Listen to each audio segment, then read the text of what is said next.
Today from r/LetsNotMeet. This probably isn't nearly as scary as a lot of the stories on this sub, but it is definitely one of the creepier things I've experienced. This happened some 20 years ago, I think. I was going on a road trip of a sort with a really good friend of mine and his family. Our destination was a concert in a country next to ours. We would be stopping at night to sleep in a camper we drove in. We hadn't crossed the border yet, when we stopped at the first campsite for the night.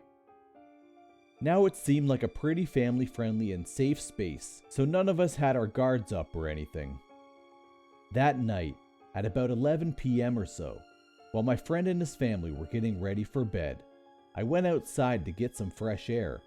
Our camper was almost completely next to a beach, so I went down to the shore to dip my feet and get some much-needed quiet time to myself. On the way there, I passed the beach shack, a detail that will be important later.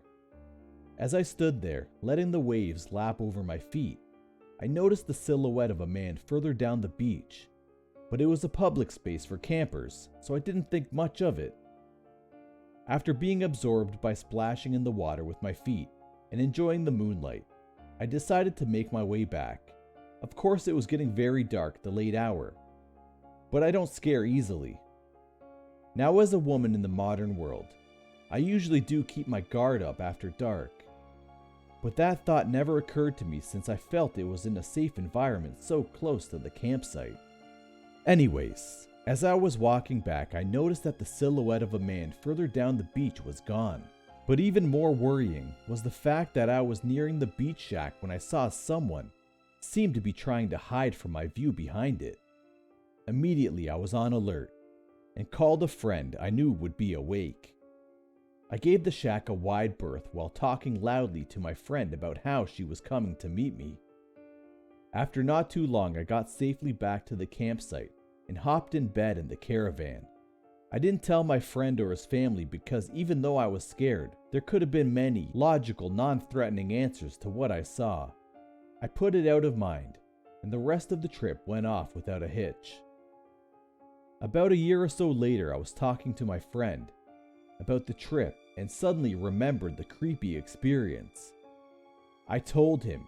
He slowly got pale though, and told me something his brother had told him and his family over breakfast some months after the trip.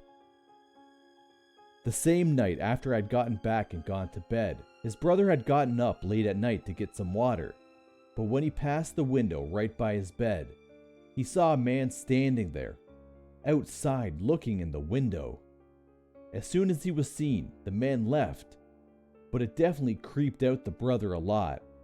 But just like me, he seemed to put it out of his mind. Now with both of those stories, it doesn't seem far-fetched that the man hiding by the beach shack had followed me back. I'm really scared to think about what would have happened if I had been alone. So to the guy on the beach, let's not meet.